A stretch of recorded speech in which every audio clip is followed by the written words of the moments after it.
एक मसीही ज़िंदगी में मसीह खुदावंद का कलाम खासी अहमियत का हामिल है, क्योंकि ये हमें अपनी ज़िंदगी मसीह की मर्ज़ी के मुताबिक गुजारने में रहनुमाई देता है।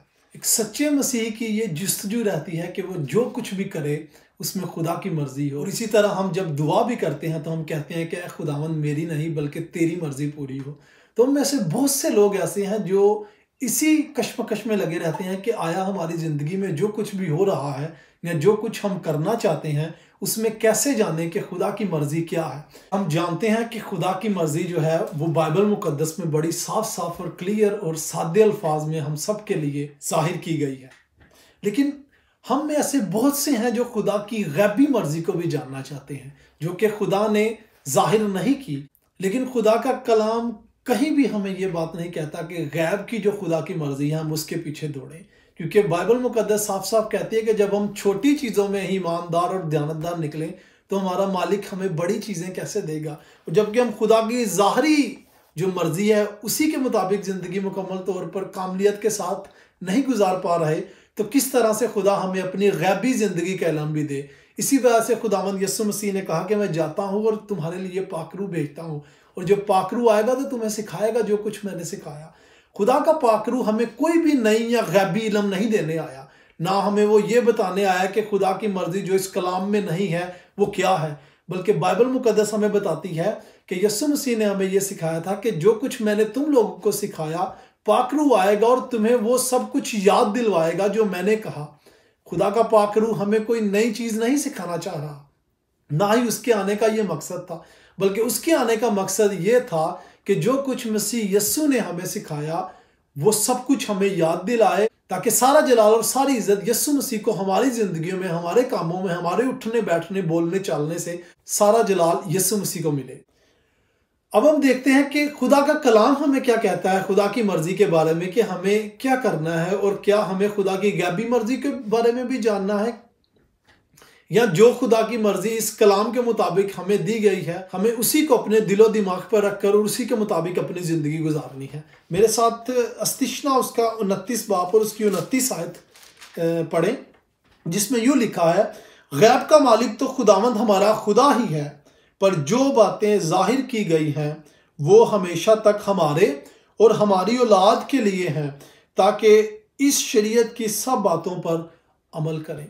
खुदावंद ने हमें कलाम बख्शा ताकि उसकी इस मर्जी को जो उसने अपने कलाम के ज़रिए हम पर जाहिर की, हम अपने और अपनी औलाद को सिखाएं और खुदा की मर्जी के मुताबिक हम जिंदगी गुजार सकें। लेकिन बेशक हम जानते हैं कि खुदा का कलाम जिसमें खुदा अपनी मर्जी बताता है, हमारी बहुत सारी ऐसी चीज़ें हैं रोज़मर्रा की जो कि बिल्कुल बड़ी डिटेल के साथ नहीं कहा गया, जैसे कि हमें किसके साथ शादी करनी है, हमें मैरी के साथ शादी करनी है या मार्था के साथ शादी करनी है, या हमें अगर कार लेनी है तो काले कलर की लेनी है या लाल कलर की लेनी है, या कोई भी ऐसी डिसीजन जो रोज़मर्रा ज़िंदगी में छोटी छोटी हम करते हैं, उसके बारे में क्लियरली हमें नहीं बयान किया गया।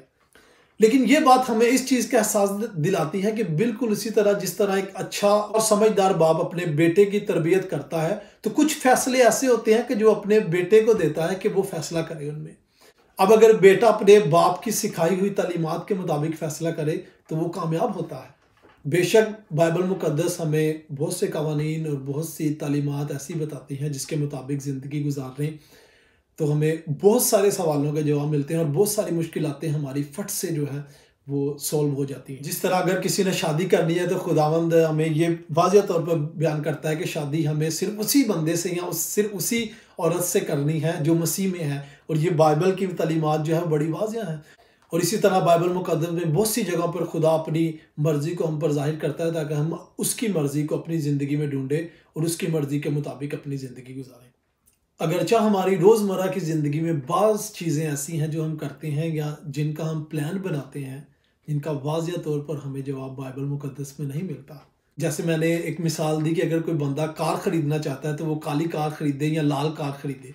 बाइबल मुकद्दस हमें ये बात नहीं बताती कि हमें काली कार ख़रीदनी है या लाल कार ख़रीदनी है। लेकिन बाइबल मुकद्दस इसी तरह जिस तरह एक समझदार बाप अपने बेटे की तरबियत और तालीम के लिए काम करता है, उसी तरह हमें ये बात सिखाती है कि हम किस तरीके से खुदा की मर्जी को अपनी रोज़मर्रा की ज़िंदगी में दरियाफ्त कर सकते हैं। बाइबल मुकद्दस हमें यह बयान करती है कि हम में मसीह की अकल है, तो क्यों ना हम उस अक्ल को जो मसीह ने हमें दी है अपनी रोज़मर्रा ज़िंदगी में छोटे मोटे अपने फैसलों के लिए इस्तेमाल करें, ताकि सारा जलाल मसीह को मिले। बेशक ये फैसले आसान नहीं है, क्योंकि हम सब जो इस दुनिया में रहते हैं अलग अलग ज़ुबानें, अलग अलग कल्चर, मुश्किलात और फैसलों में फंसे हुए हैं, लेकिन इन सब का जवाब हमें बाइबल मुक़द्दस में ज़रूर मिल जाता है। इन सब को मुख्तसर तौर पर समझने के लिए मैंने अपने लिए कुछ पॉइंट्स बनाए हुए हैं और मैं चाहता हूं कि आप लोगों के साथ भी शेयर करूं, और उम्मीद है कि ये बातें आपकी रोज़मर्रा ज़िंदगी में भी मदद देंगी। इन सब पॉइंट्स का मकसद सिर्फ यही है कि जो भी काम मैं करता हूं, मैं देखता हूं, सुनता हूं, आता हूं, जाता हूं, खाता हूं, पीता हूं, या जो कुछ भी मैं अपनी रोज़मर्रा ज़िंदगी में करता हूं, क्या आया वो सब कुछ खुदा की मर्ज़ी और उसके जलाल के लिए है। बेशक कि मैं हर रोज़ इन पॉइंट्स को अपने सामने रखता हूं, लेकिन हर रोज़ मैं इनमें नाकाम हो जाता हूं। लेकिन खुदा का ये फजल है कि वो हर रोज़ अपने पाकरू की मदद से हमें ये तालीम और तरबियत करता रहता है कि मसीह की उन बातों को जो उसने हमारी बेहतरी के लिए हमसे कही थी, हम याद रखें और उसको अपनी ज़िंदगियों में अप्लाई करते रहें। तो मेरे 7 पॉइंट में से पहला पॉइंट यह है कि कोई भी काम जो आप करते हैं या जिसका आप प्लान करते हैं, आपने ये देखना है कि आया क्या वो खुदा के कवानीन के मुताबिक जायज़ है। अगर तो वो खुदा के कवानीन के मुताबिक जायज़ है तो आपने दूसरे पॉइंट पर आ जाना है। दूसरा पॉइंट यह है कि चूंकि ये जायज़ तो है, मगर क्या ये मददगार भी है। और इसके लिए आप मेरे साथ पहला कुरिन्थियों उसका 6 बाब और उसकी 12 आयत देखें। उसमें यूं लिखा है, सब चीज़ें मेरे लिए रवा तो हैं, मगर सब चीज़ें मुफीद नहीं। सब चीज़ें मेरे लिए रवा तो हैं, लेकिन मैं किसी चीज़ का पाबंद ना होऊंगा। अगर एक चीज़ जो रवा तो है मगर आपके फ़ायदे के लिए नहीं है या उससे किसी और को फ़ायदा नहीं पहुंचता, तो ऐसी चीज़ में अपना वक्त या एनर्जी को क्यों ज़ाया करना। ऐसी बहुत सी चीज़ें हैं जो हम रोज़मर्रा ज़िंदगी में करते हैं जिनका ना हमें फ़ायदा पहुंचता है ना किसी दूसरे को फ़ायदा पहुंचता है, लेकिन हम अपना टाइम और अपनी एनर्जी उन चीज़ों में मसरूफ़ रहकर ज़ाया करते हैं। हमें खुदा की उस दी हुई हिकमत के साथ काम लेना है और चीज़ों को बेहतर एनालाइज करना है कि क्या आया ये चीज़ें हमारे लिए फ़ायदेमंद है या नहीं। और तीसरा पॉइंट ये है कि जो काम या जो चीज़ या जो प्लान आप करना चाहते हैं, आपने देखना है कि क्या ये चीज़ मुझे अपना गुलाम तो नहीं बना रही। फॉर एग्जांपल, आपको क्रिकेट का शौक़ है, आप टीवी देखते हैं, आपको किसी म्यूज़िक का शौक़ है, आपको किसी भी हॉबीज़ जो है जो आप जब फारिग होते हैं तो करते हैं, अगर वो चीज़ आपका कीमती वक़्त, जो वक़्त कह लो कि आप अपनी स्टडीज़ में, आप अपने बाइबल रीडिंग में या आप अपने किसी और ज़रूरी काम करने की बजाय आप उस पर लगे हो और इस कदर उसमें मगन हो कि आप दुनिया के सारे कामों को भूले हुए हो, तो आप उस चीज़ के गुलाम हो। बाइबल मुक़द्दस हमें बताती है कि इंसान जो माँ बाप के मिलाप से पैदा हुआ है वो या तो गुनाह का गुलाम होगा या मसीह का गुलाम होगा। अगर आप गुनाह के गुलाम हैं तो मसीह में आपकी कोई जगह नहीं, लेकिन अगर आप मसीह के गुलाम हैं तो गुनाह आपको मसीह से दूर नहीं कर सकते। लिहाजा हमें यह देखना है कि चूंकि हम मसीह के हैं, हमने खुद को किसी भी ऐसी गुलामी में नहीं डालना जो हमें मसीह से दूर करे। और चौथा पॉइंट यह है कि क्या यह मसीह की हाकमियत के साथ मुताबिकत रखता है। मेरे साथ पहला कुरिन्थियों उसका 6 बाब और उसकी 19 और 20 आयत हम पढ़ेंगे।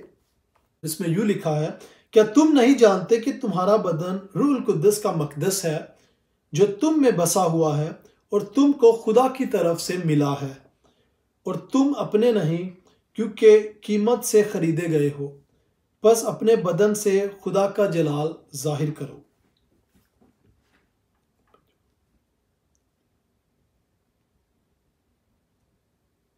बस हमें यह देखना है कि हम जो भी प्लान करते हैं या हमारे जो भी इरादे हैं या हमारा जो भी काम है, क्या ये काम जिसमें हम अपनी कुव्वत, अपनी हिकमत और अपनी ताकत का इस्तेमाल करते हैं, क्या ये मसीह को जलाल देती है।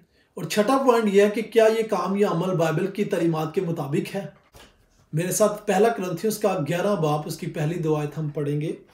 तुम मेरी मानिद बनो जैसा मैं मसीह की मानिद बनता हूँ। मैं तुम्हारी तारीफ करता हूँ कि तुम हर बात में मुझे याद रखते हो, और जिस तरह मैंने तुम्हें रवायतें पहुँचा दी तुम उसी तरह उनको बरकरार रखते हो। हमने ये बात देखनी है कि क्या ये अमल हमारी मसीही ज़िंदगी में हमें मसीह के जैसा बनने में मदद देता है। क्या ये अमल हमें मसीह जैसा बनने से रोकता तो नहीं। क्या ये अमल हमारे और मसीह के दरमियान रुकावट का सबब तो नहीं बनता। इसी तरह पौलुस रसूल दूसरी आयत में बताता है कि जो रवायतें मैंने तुम्हें सिखाई थी तुम उनको भूले नहीं बल्कि उनको बरकरार रखते हो, और ये बहुत ज़रूरी है। दुनिया के जिस भी कोने में आप रहते हैं आप जानते हैं कि वहाँ का एक कल्चर है, एक रवायत है, एक सिस्टम है जिसके मुताबिक लोग वहाँ ज़िंदगी गुजारते हैं। बिल्कुल इसी तरह बाइबल का भी एक सिस्टम और एक कल्चर है जो पूरी दुनिया के सिस्टम और कल्चर से बिल्कुल मुख्तलिफ है, और बाइबल हमें ये बात बताती है कि हमें इस कल्चर और इस रवायत के मुताबिक ज़िंदगी गुजारनी है। पौलुस रसूल वक्तन व फ़क्तन इस बिब्लिकल कल्चर के बारे में हमें बार बार बता चुका है, और हमें याद रखना है कि हम किसी दुनियावी कल्चर के अंडर नहीं हैं। अगर हमारा कल्चर हमें मसीही तालीम से दूर करता है, अगर हमारा कल्चर बिब्लिकल कल्चर के ख़िलाफ़ है, तो हमें बाइज़ा मसीही अपने कल्चर को पीछे छोड़कर बिब्लिकल कल्चर के मुताबिक ज़िंदगी गुजारनी है। लेकिन हमारे लिए ये चीज़ वाज़िया रहे कि हमें बिब्लिकल कल्चर के बारे में, बिब्लिकल तालीमात के बारे में बखूबी इल्म हो, ताकि हम किसी भी चीज़ में पाक रूह को रंजीदा ना करें, ताकि हम किसी भी चीज़ में इस चीज़ से पीछे ना हों कि हमारी ज़िंदगी में मसीह का कलाम अमल करें। सातवां और आखिरी पॉइंट ये है, क्या ये खुदा के जलाल के फ़रोग के साथ मुताबिकत रखता है? मेरे साथ पहला करंथियों 10 बाब और उसकी 31 आयत पढ़ेंगे। बस तुम खाओ या पियो या जो कुछ करो सब खुदा के जलाल के लिए करो। ये पॉइंट बड़ा ही वाज़ेह है कि हम जो कुछ भी करते हैं, जो खाते हैं, पीते हैं, आते हैं, जाते, जो कुछ भी करते हैं अपनी ज़िंदगी की किसी भी स्टेज में या दिन के किसी भी मरहले में, हमने उस काम को खुदा के जलाल के लिए करना है।